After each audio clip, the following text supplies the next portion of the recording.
Então o povo começou a queixar-se das suas dificuldades aos ouvidos do Senhor. Quando eles ouviu, a sua ira se acendeu, e fogo da parte do Senhor queimou entre eles e os consumiu. Consumiu algumas extremidades dos acampamentos. Quando o povo clamou a Moisés, ele orou ao Senhor, e o fogo se extinguiu. Por isso, aquele lugar foi chamado Taberá, porque o fogo da parte do Senhor queimou entre eles. Bom, existem dois fogos aqui citados na lei. Dois fogos provenientes de Deus. Um que todos nós gostaríamos de pedir sobre nós. É o fogo de Levítico 6. O fogo cuja instrução era: não deixe que o fogo apague do altar. Fogo esse que simbolizava a presença. Afinal, no Novo Testamento, depois somos instruídos de que as palavras de Levítico capítulo 6 se referiam a uma relação de intimidade. E aquele fogo que queimava no altar era uma clara representação de um relacionamento profundo com Deus, cuja responsabilidade do sacerdote. Quem aqui é sacerdote? Levanta a mão. Você que não levantou, deixa eu te dizer, a palavra de Deus diz que agora, através do vivo e novo caminho que nos foi aberto pelo sangue de Cristo, todos nós somos feitos reis e sacerdotes. Então deixa eu te perguntar de novo, quem é sacerdote aqui? Levanta a mão. E aí a Bíblia vai dizer que é minha e sua responsabilidade, sacerdotes, todas as manhãs, tirarmos a cinza do altar e colocar lenha nova, a fim de que este fogo da presença continue queimando. E este fogo que muitos de nós hoje estamos pedindo. Quem quer do fogo de Deus aqui hoje? Quem quer desse relacionamento com Deus? Bom, mas não é o caso de Levítico 11. O fogo que eu acabei de ler em Levítico 11 não é um fogo que você gostaria de receber. Não é um fogo que você gostaria de adentrar. Levítico 11 não fala sobre um fogo de relacionamento. Levítico 11 não fala sobre um fogo que se refere à intimidade.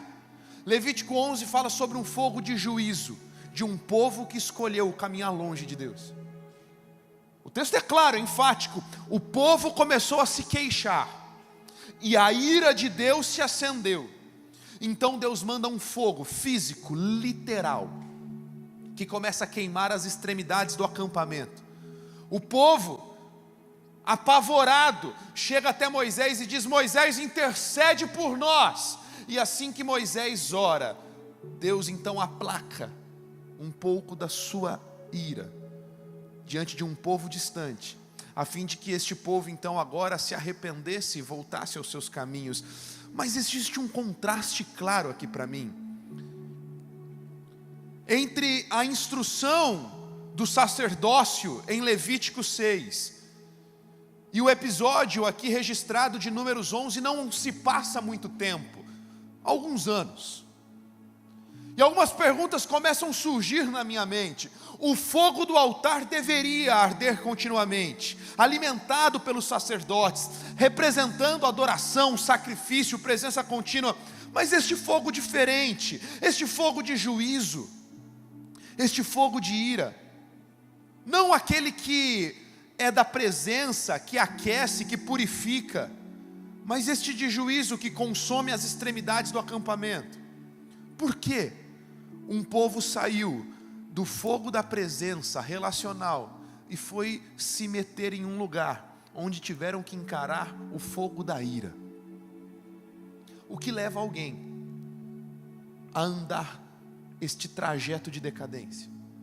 O que leva alguém que aprendeu sobre a importância do relacionamento diário se afastar tanto a ponto de experimentar a ira, a ponto de experimentar não uma ira como a nossa, humana, oriunda de revanchismo, de alguém que não vê as suas vontades satisfeitas. Não, uma ira santa, uma ira proveniente de um Deus que não é um revanchista, que porque você não fez a vontade dele, ele quer te castigar. Não, mas um Deus repleto de amor, que te criou para sim se relacionar com ele, mas a sua santidade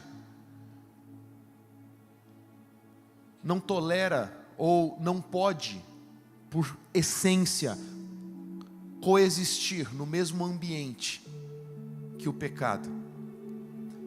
E por isso, apesar de muito amor, apesar de muito zelo, apesar de muito cuidado, apesar de tanta vontade de estar com sua criação, com seus filhos, por essência, por quem ele é, não pode tolerar também o descaso, o pecado.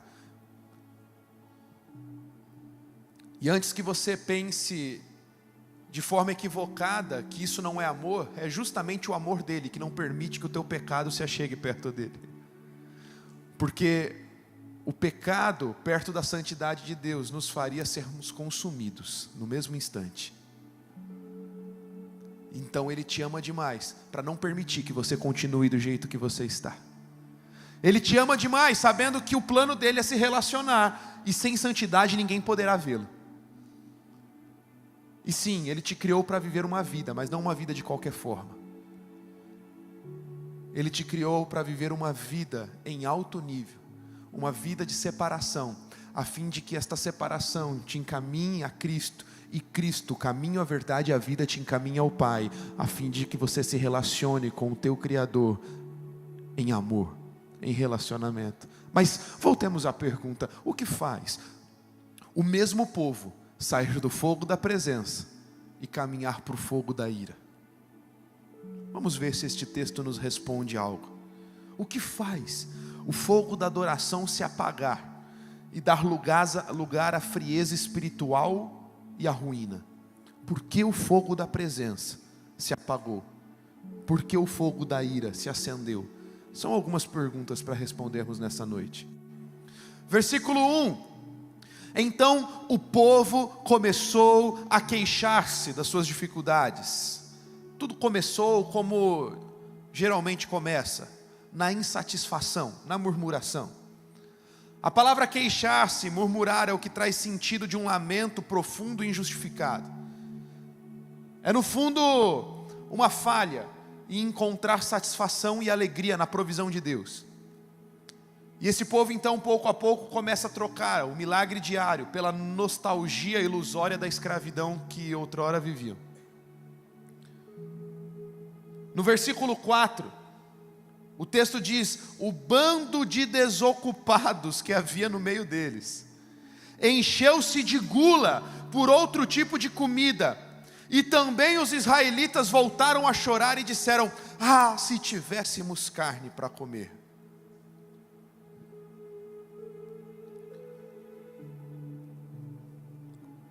Eu gosto da expressão que o texto usa, o bando de desocupados.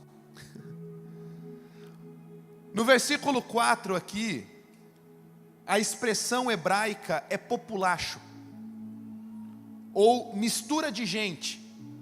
Significava literalmente um grupo ajuntado, aleatório, uma multidão mista, ou em uma palavra muito comum a nós hoje, ralé. Um povo que vive de qualquer forma, entregue aos seus próprios prazeres, aos seus próprios desejos, pessoas do tipo que você não deveria se assentar. Aqui eu começo a ver algumas orientações de como a gente deixa a presença e caminha para um lugar de independência e distante de Deus. Primeiro, a murmuração. A gente começa a reclamar. A gente não começa a se encontrar satisfeito. A gente não consegue mais encontrar satisfação no simples. A gente está num ambiente como esse e não consegue ser satisfeito com a presença. A gente sempre tem uma crítica, a gente sempre tem uma pontuação, e de repente a murmuração atrai murmuração, e a gente começa a sentar em lugares que não deveríamos assentar. É o versículo 4. O populacho, o bando desocupado que estavam no meio deles, contaminou-os para que continuassem a se distanciar de Deus. E aqui eu aprendo algo maravilhoso. Olha aqui para mim. não se pode, na vida cristã, romantizar unidade. Unidade é algo muito sério. Unidade é algo maravilhoso. Unidade é uma bênção de Deus, mas que não é para ser romantizada. Você precisa escolher bem aqueles que te cercam. Você precisa escolher bem quem senta na tua mesa. Estes que a Bíblia chama de populacho, eram pessoas que saíram do Egito, mas o Egito não saiu deles. Lembre que o que está acontecendo aqui em Levítico, em Números, esta peregrinação do deserto, é depois do povo de Israel ter sido escravizados por mais de 400 anos no Egito, e Deus com mão poderosa os livrou, e agora eles não estão olhando para o livramento, eles estão olhando para as circunstâncias atuais, eles não conseguem se encontrar satisfeitos em Deus que os livrou, mas só conseguem observar os desafios do caminho, e diante disso começam a se ajuntar com outros murmuradores, que não deveriam se assentar à sua mesa. Murmuradores estes cujos tinham o desejo de voltar para o Egito e para as velhas práticas. Pessoas que preferiam ser escravas no Egito, do que sim, viver dias de deserto, mas com o Deus que os livrou. Pastor, o que você quer dizer com isso? Eu quero dizer que se você não deseja que o fogo da presença se apague, você precisa sim deixar de lado a murmuração e encontrar um contentamento em Deus, mas você precisa também selecionar melhor com quem você anda. Preste atenção, plena comunhão não se dá com todo mundo. Eu percebo que é uma frustração isso para muito crente, porque você tenta fazer o impraticável e trazendo um peso e culpa desnecessário, exaustão sobre si. Plena comunhão se dá no âmbito da identidade, e isso não se compartilha com todo mundo. Eu não estou dizendo para você esculachar ninguém, eu não estou dizendo para você ser um crente que vive num gueto, numa bolha gospel, que não se relaciona, que não ama ninguém, que não abraça ninguém, que não tem boas convivências interpessoais. Não, muito pelo contrário, o Senhor nos ensina a amar a todos, a respeitar a todos, a nos comunicar com todos. Mas eu estou falando de plena comunhão. Plena comunhão só se compartilha com quem participa do mesmo destino profético que você. Perceba que Jesus sentava em todas as mesas. Jesus sentou na mesa de prostitutas, Jesus sentou na mesa de ladrões, salteadores, Jesus sentou na mesa de fariseus, mas na intimidade de Jesus nenhum destes entrava. Na intimidade de Jesus só entrava quem tinha compartilhamento do mesmo destino profético que ele. Pastor, mais evidências bíblicas, para já. Lembra do Jonas? Lembra do Jonas? Quem lembra do Jonas? O Jonas foi chamado para um destino profético, pregar. Mas o que ele fez? Desobedeceu. O que ele fez? Desprezou o chamado. O que ele fez? Escolheu um lugar distante do Senhor. E nesta fuga ele entra num barco, e Deus vai para pegar ele. Deus vai para chacoalhar ele. E lá naquele barco, o barco começa a chacoalhar, a tempestade, e enquanto não jogaram o Jonas para fora do barco, o barco ficou balançando. Eu te pergunto, que culpa os marinheiros tinham do que Jonas tinha feito? Fala comigo, nada. Não tinham culpa. Mas quando você traz para o barco da tua vida quem não compartilha do mesmo destino profético que você passa a participar da colheita dele, mesmo sem consciência disso. E pouco a pouco, murmurador se junta com murmurador, e você começa a perder de vista o foco, a presença, o fogo contínuo no altar. Não perca de vista o propósito dessa mensagem. Entender o que acontece antes do fogo apagar. Primeiro murmuração, depois murmuração, acha o outro murmurador, daqui a pouco você está rodeado de gente que não vive o mesmo destino profético que você, está romantizando a unidade, trazendo para a tua mesa quem não era para trazer, o fogo vai apagando. Não é de uma vez que o fogo apaga. Não é muito tempo que se passa de Levítico 6 a Números 11, mas também não é pouco. é o tanto exato para pouco a pouco aquele fogo da presença ir apagando. E o coração daquele povo ir se desviando, até que atraiu a ira de Deus para si. Versículo 5. Nós nos lembramos dos peixes que comíamos de graça no Egito, também dos pepinos, das melancias, dos alhos porós, das cebolas e dos alhos. Sabe o que está acontecendo aqui? É a famosa saudade do que a gente já viveu. Começa numa simples murmuração, que é uma declaração de alguém que não confia, uma declaração de alguém que não se faz satisfeito. Da murmuração passa para a romantização da unidade. Você começa a se assentar com qualquer um e trazer para o barco da tua vida quem não tem nada a ver com o teu destino profético. Qual que é o próximo passo? O próximo passo é você começar a sentir saudade daquele lugar que Deus te tirou. O próximo passo é os teus olhos voltarem a brilhar por aquilo que não era mais para brilhar. E você começa então a negligenciar preceitos, princípios basilares. E você começa a negociar com o inimigo. Você começa a abrir concessões que não eram mais para ser abertas. A murmuração continua só aumentando. Começa a ver no teu coração um sentimento que todas as renúncias que você fez foi em vão. E você começa a querer voltar para aquilo que um dia você já deixou aos pés da cruz. Por não ver o resultado aparente do jeito que você gostaria de ver, por estar rodeado por pessoas que, ao invés de contribuírem para o teu fogo permanecer aceso, parecem que mais abafam o mover do Espírito e abafam o que o Senhor quer fazer na tua vida. Logo essa murmuração aumenta, você começa a achar que nada valeu a pena, você começa a pensar, será que eu estou perdendo tempo? Será que é balela esse negócio de vida com Deus? Será que é balela esse negócio de vida no Espírito? Será que vale a pena jejuar tanto? Será que vale a pena me guardar? Será que vale a pena viver em santidade? Será que vale a pena servir na igreja? Perceba, se não é assim, não é do nada.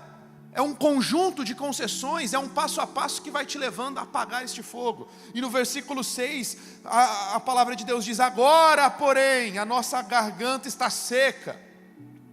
Nunca vemos nada a não ser esse maná. Falta de gratidão é o próximo passo. Meus irmãos, você consegue entender isso aqui? Eles dizem: nunca vemos nada a não ser este maná. Como que é? A não ser esse maná? Você esqueceu o que é o maná? Quando o teu coração começa a se distanciar da presença, quando o seu coração para de pulsar por coisas simples como um ajuntamento como esse, você começa a olhar para a provisão e reclamar dela.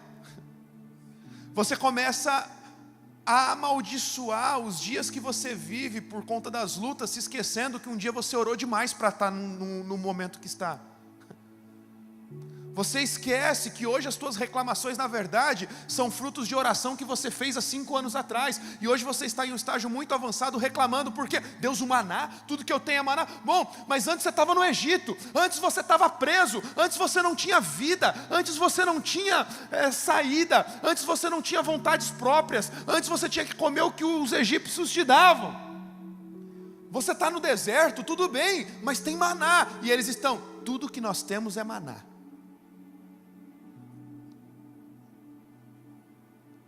Percebe?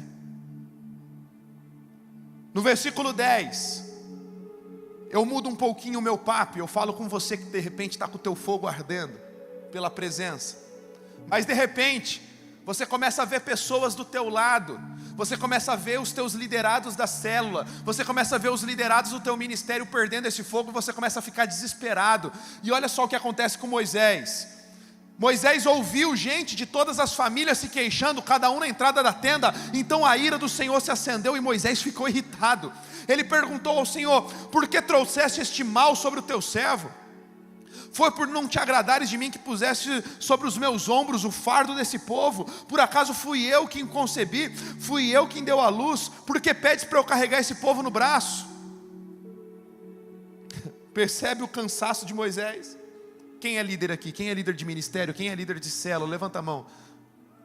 Quantos líderes? Ei, quantas vezes na jornada nossa de liderança a gente se encontra igual Moisés? Deus, eu estou cansado de controlar o incêndio da tua ira, e ao mesmo tempo eu estou cansado de tentar colocar gasolina em quem não quer pegar fogo pelo Senhor, pela presença. Será que fui eu que dei a luz a este povo? Será que fui eu que preciso tomá-los nos ombros? E aqui eu vejo uma frieza espiritual do povo reverberando num cansaço de quem quer fazer o certo. Sabe aquele esgotamento, quando você quer fazer o certo, quando você quer que o teu povo, que o ajuntamento, que as pessoas que te cercam vivam melhor e parece que ninguém está dando ouvidos. É o peso da liderança. Só que em momentos assim, nós líderes precisamos de discernimento. Discernimento este que muitas vezes vai embora quando estamos exaustos. Perceba que Moisés, ele não olha o todo, ele começa a amaldiçoar o seu próprio povo. Então no versículo 16 e 17, Deus vem com a solução. Deus diz: Moisés, traga-me 70 autoridades de Israel, que você sabe que são líderes do povo. Leve-os à tenda do encontro, para que estejam ali com você. Eu descerei e falarei com você, tirarei do espírito que está sobre você e porei sobre eles, e eles carregarão o fardo do povo com você. Assim você não carregará sozinho. Sabe o que Deus dá para Moisés? Não é um manual de regras para que ele pudesse ensinar o povo. Sabe o que Deus dá para Moisés? Não é um treinamento intensivo de paciência. Não. Ele fala: eu vou pegar do meu espírito que está sobre você, e eu vou repartir. O que ele está falando?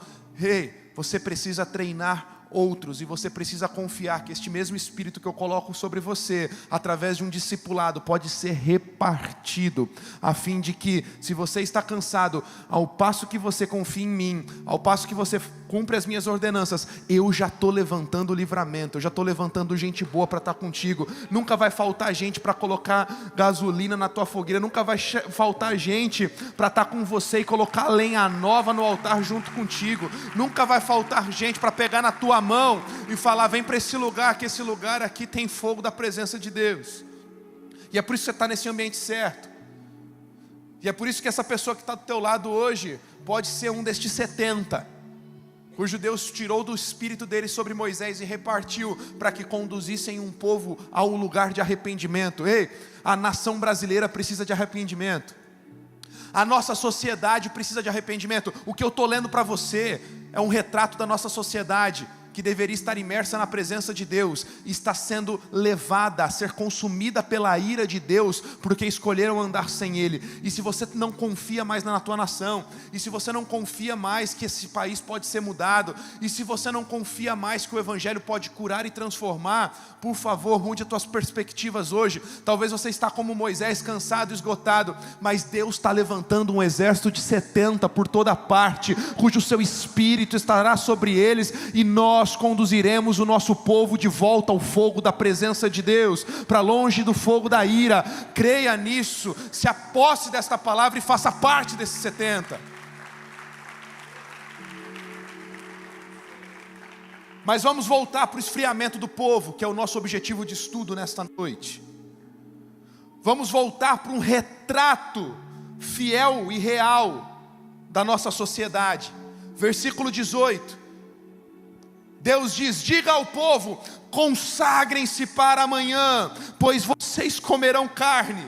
Não quer mais maná, vocês vão comer carne. Olha isso aqui. E o Senhor os ouviu quando se queixaram a Ele, dizendo: se tivéssemos carne para comer, estávamos melhor no Egito. Agora o Senhor dará carne a vocês, e vocês comerão. Vocês não comerão carne apenas um dia, 2, 5, 10, 20, mas um mês inteiro, até que a carne saia pelo nariz de vocês.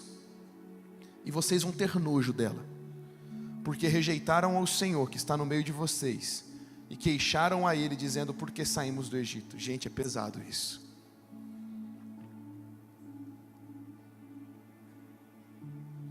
Sabe qual que é a pior coisa que pode acontecer com uma sociedade? Sabe a pior coisa que pode acontecer com uma nação? é sermos entregues aos nossos próprios desejos. É nesse momento que o fogo se apaga, que a santidade começa a se parecer com regras sem sentido e não como muros de proteção. E nós esquecemos do porquê Deus nos chama para a santidade. Deus nunca chamou um povo para a santidade para nos privar. Deus sempre nos chamou para a santidade para nos proteger, porque Ele sabe qual é o projeto original que Ele criou e planejou para cada um dos seus filhos. Mas a sociedade tem caminhado da ordem para a desordem por conta do pecado que habitou no mundo, que só é transformado e mudado através da cruz de Cristo. E sabe o que está dizendo nesse texto? A carne não era maldição. Hoje a gente come carne, não come? O que Deus estava falando era o seguinte: você está reclamando tanto, vocês estão querendo tanto fazer do jeito de vocês, quer saber? Agora, fazer o que vocês querem fazer, do jeito que vocês querem fazer, vai ser o novo normal, e vocês vão fazer tanto isso,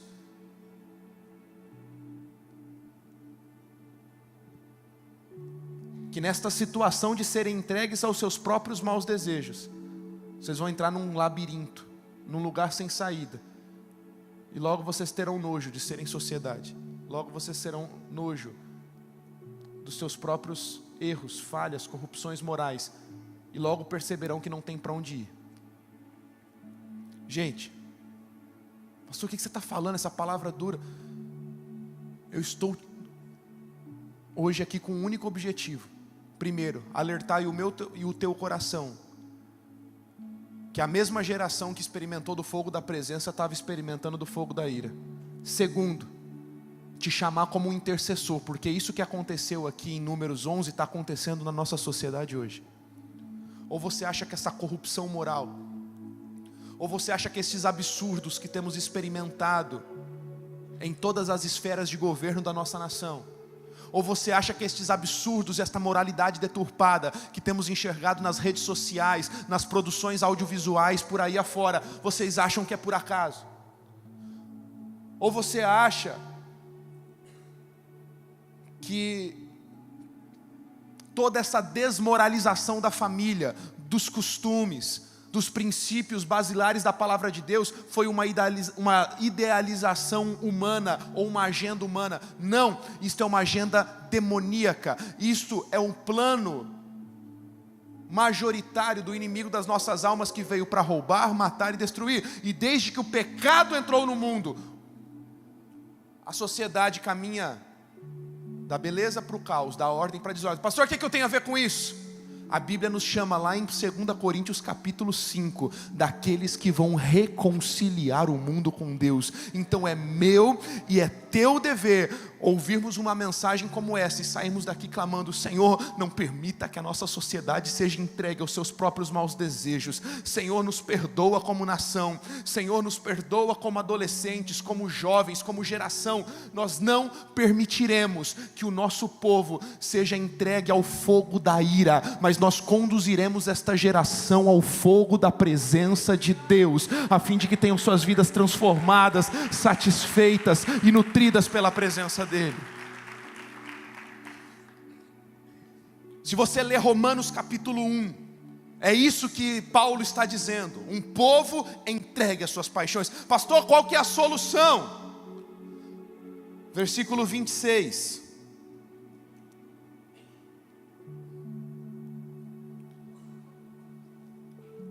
Um pouquinho antes do 26, o que acontece é o seguinte: Moisés, ele chama os 70 que Deus mandou chamar.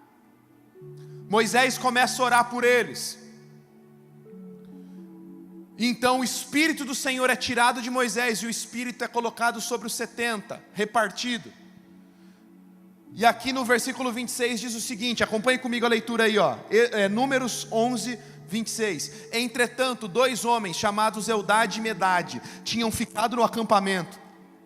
Ambos estavam na lista das autoridades, mas não tinham ido para a tenda. E o Espírito também repousou sobre eles e profetizaram no acampamento. Então certo jovem correu e contou a Moisés: Eldade e Medade estão profetizando no acampamento. Josué, filho de Num, que era jovem e auxiliar de Moisés, interferiu e disse: Moisés, meu senhor, detenha-os. E Moisés, porém, respondeu: você está com ciúme por minha causa? Quem dera todo o povo do Senhor fosse profeta, e que o Senhor pusesse o seu espírito sobre eles. Então Moisés e as autoridades de Israel voltaram para o acampamento.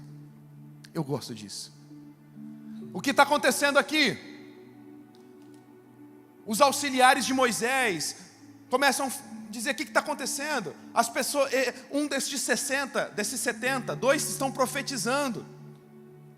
Eles estão fazendo a mesma coisa que você, Moisés. E Moisés aqui, ele dá a chave para que este povo pudesse retornar para a presença. Ele fala assim: vocês não estão entendendo é nada. Estes 70 estão aqui para provar que o mesmo Espírito que Deus colocou sobre a minha vida, Ele quer colocar sobre a vida de vocês. Quem dera todo mundo aqui fosse profeta. Sabe o que é profeta? Profeta é porta-voz. Profeta é aquele que transmite um recado que não é dele, vem de alguém. E sabe o que Jeremias diz? Que sim, o Senhor nos designou profetas. Pastor, mas eu não tenho o dom profético, o dom de profecia.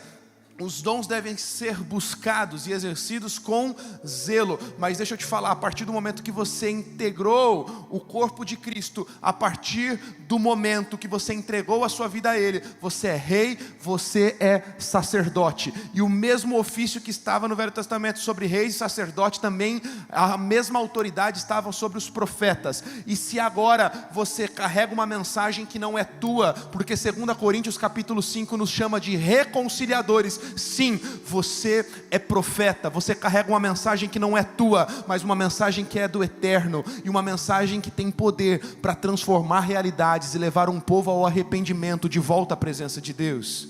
Tem profeta aqui nesse lugar, e Moisés diz: quem dera todos fossem profetas. É como se Moisés estivesse dizendo: quem dera se todos ouvissem o Senhor, se todos voltassem os teus ouvidos para o Senhor, a comunidade seria livre da frieza espiritual.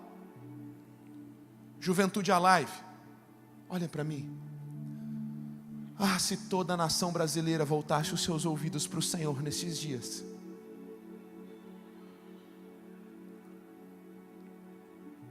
Se os jovens de Araçatuba, se os jovens das universidades de Araçatuba e região, se os adolescentes das escolas de Araçatuba e região voltassem os seus ouvidos para o Senhor nestes dias.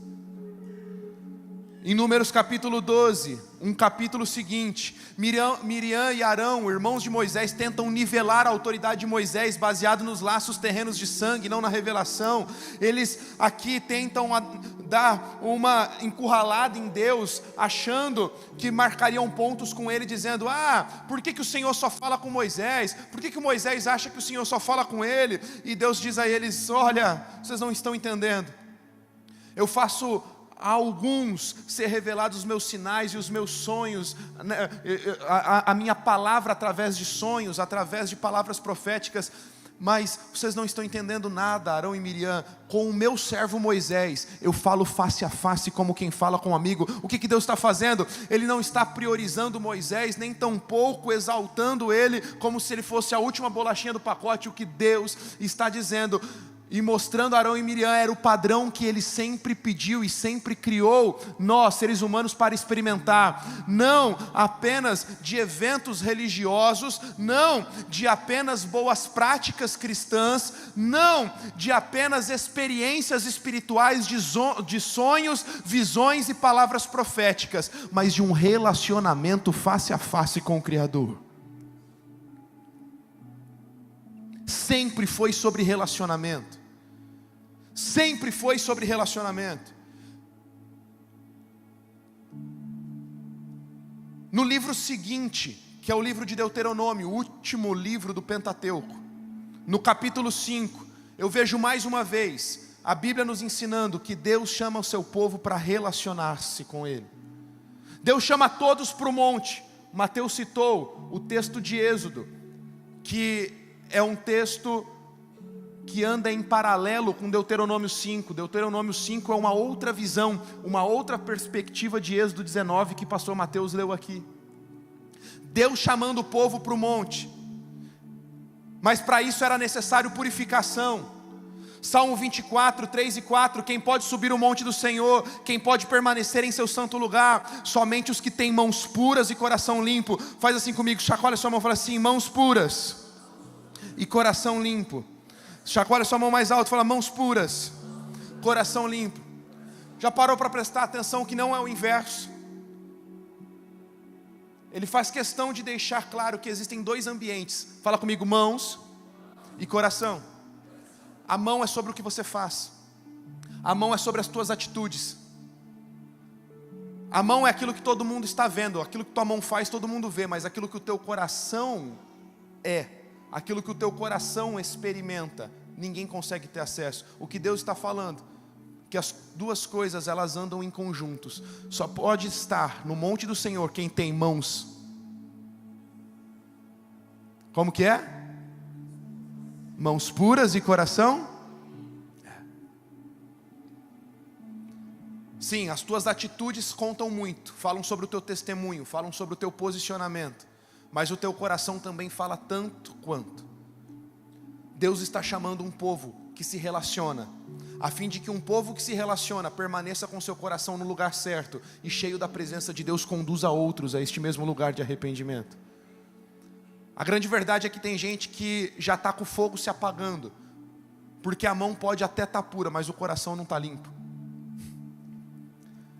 Você só não fez nada, você só não foi pego com a mão onde não devia, por conta do medo, do que vão pensar, do ministério que vão me tirar, do que as pessoas vão olhar para mim.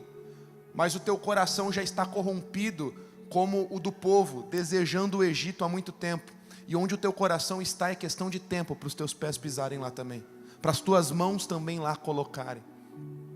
Hoje o chamado de Deus para nós é um povo de mãos puras, um povo de coração limpo, um povo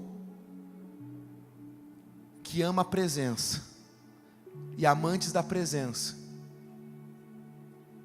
conduzam toda uma nação, toda uma sociedade a este mesmo lugar.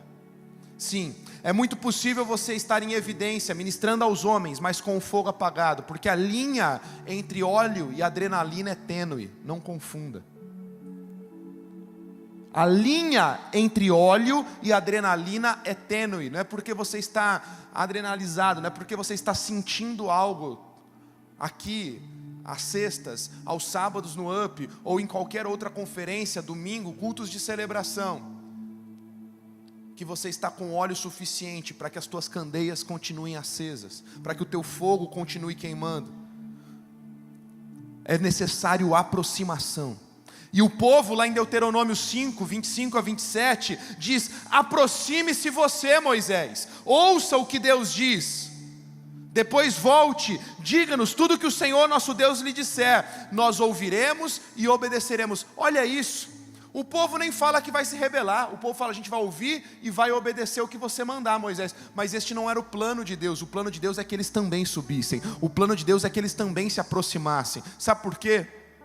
Ouvir e obedecer fala sobre o que nós vamos fazer, o que nós vamos praticar, e isso sim tem a sua importância, isso sim tem o seu valor, mas nunca foi sobre apenas o que fazemos, sempre foi sobre qual o lugar que nós decidimos estar. Deus nos chamou para estar perto, e para estar perto é necessário santidade, é necessário consagração, é necessário, como diz Mateus capítulo 25, estarmos com o nosso candeeiro cheio de óleo. Porque em Mateus 25, entre aquelas 10 virgens, existiam 5 prudentes e 5 imprudentes. E sabe o que era de comum acordo? Sabe o que era de comum entre as 10? Todas tinham boas intenções, todas queriam se encontrar com o noivo. Ei, por mais que a sociedade esteja corrompida, entregue aos seus próprios prazeres, existe uma busca incessante por Deus no interior de todo ser humano. É por isso que em algumas sociedades se adora ao sol, outras se adora a lua, outras se adora a ídolos. Sabe por quê? Existe algo intrínseco no ser humano, algo dentro do ser humano, uma necessidade de se conectar com algo maior, com o Criador. Boas intenções, as 10 virgens tinham. Entretanto, boas intenções não bastam para estar perto de Deus. Boas intenções não bastam para viver o propósito de Deus. Era necessário óleo. O óleo aqui, em Mateus 25, tinha uma função: manter a chama acesa. E óleo não se empresta. Óleo se compra com muito esforço. Pastor, eu preciso fazer esforço para receber da salvação? De forma alguma, a salvação é gratuita. Só que quem disse que a salvação é o estágio final? Nós chamaremos o povo ao arrependimento. O arrependimento os levará à salvação. Salvação esta que é gratuita, é dom de Deus, não vem de obras para que ninguém se glorie. E uma vez salvos, agora estamos no lado certo da história. Fomos transportados do reino das trevas para o reino maravilhoso da luz. Tá bom, pastor, mas e aí? E aí que a salvação nunca foi o destino final. A salvação sempre foi o início da jornada. A partir deste momento, para a jornada ser vivida em alto nível, Levítico 6, tirar as cinzas, colocar lenha nova e manter o fogo da presença contínua. Para isso, segundo Mateus 25, tem que ter óleo na candeia. E óleo, esse não é de graça. Óleo custa tudo. Intimidade custa tudo. Sacrifício custa tudo. Viver uma vida rendida, não entregue 50%, 90%, mas 100% custa tudo. E com Jesus é tudo ou nada. E Ele tem direito de pedir tudo ou nada, porque Ele não mediu esforços. Ele entregou tudo que Ele tinha. Ele deu a vida por amor à humanidade.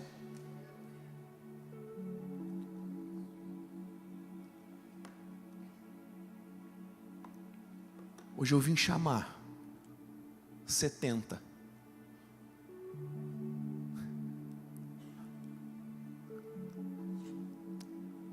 Hoje eu vim chamar 70 homens. Não literalmente no número, mas com o significado da história que eu acabei de te contar. Você já entendeu? Cadê os 70 que vão falar: Senhor, repouse sobre mim o teu espírito, eu vou manter o meu candeeiro cheio de óleo, porque eu tenho uma missão: não deixar que a nossa sociedade seja entregue aos seus próprios prazeres, não permitir que o Brasil continue debaixo de maldição, não permitir que a minha nação continue se a deteriorizar, não permitir que a minha geração continue a se corromper, não permitir que as famílias continuem sendo desmoralizadas, não permitir que a estrutura socioeconômica, que a estrutura governamental, não permitir que as produções audiovisuais, que a cultura continue sendo permeada por tantas coisas que vão distante da tua presença. Cadê os 70 que não vão permitir que a nossa sociedade coma carne, como neste texto de Números 11, até não aguentar mais e sair pelo nariz? Cadê os 70 cheios do Espírito Santo, que não vão deixar o fogo se apagar? Cadê os 70 cheios do Espírito Santo, que vão manter seus candeeiros cheios de óleo? Eu quero orar por você. Sai do teu lugar, vem aqui na frente. Você que quer manter o candeeiro cheio de óleo, você que não quer deixar o fogo se apagar, você que quer ser um dos 70, você que quer orar pela tua nação, você que é um insatisfeito, você que não quer permitir mais que essa nação seja entregue, que a nossa sociedade seja entregue aos seus próprios prazeres. Tem lugar aqui na frente para você. Ocupe esses lugares, ocupe esses lugares, ocupe esses lugares. Vamos lá. Há óleo para ser derramado, há óleo para ser derramado, há óleo para ser derramado, há óleo para ser derramado.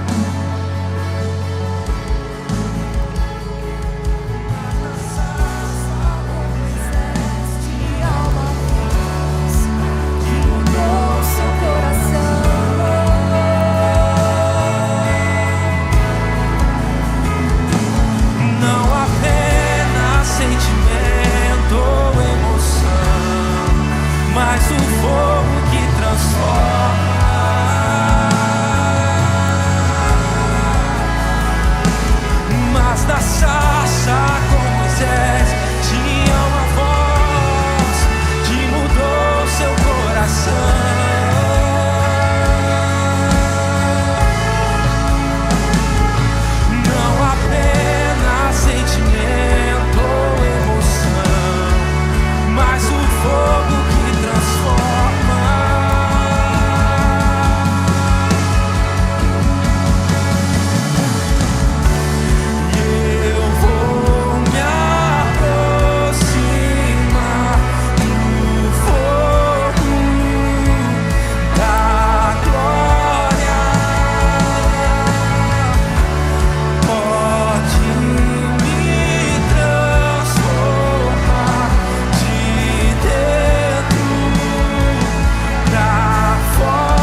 Santo de Deus, nós nos colocamos aqui como uma família, Pai, uma família disposta a ser como esses 70 que o Senhor levantou para transformar um povo, uma geração.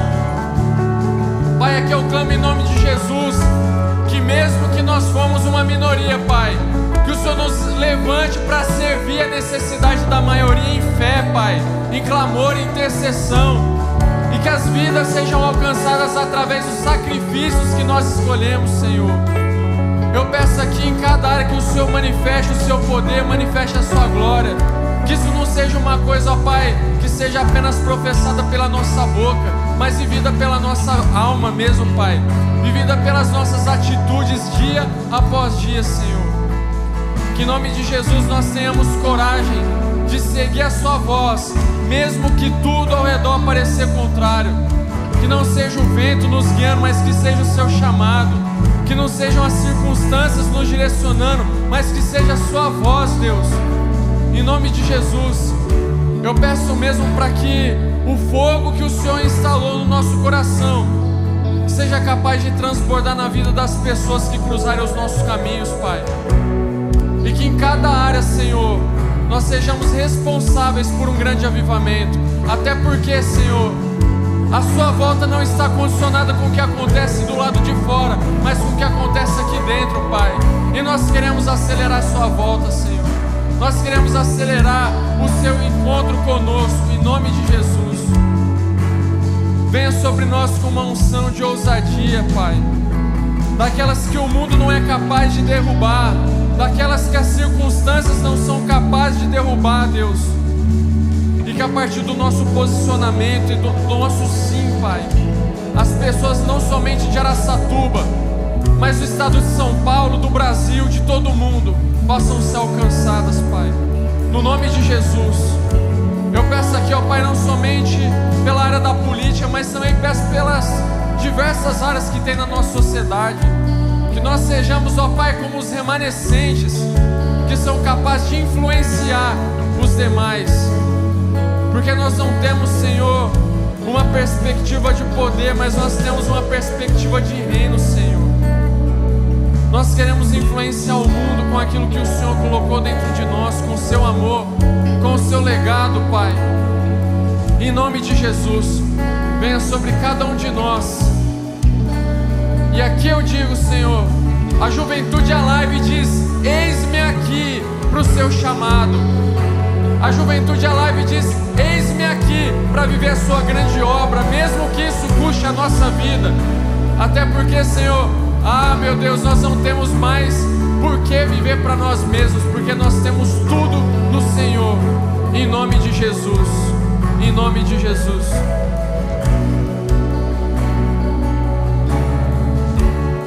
Jesus, eu oro para que o teu óleo esteja sobre nós.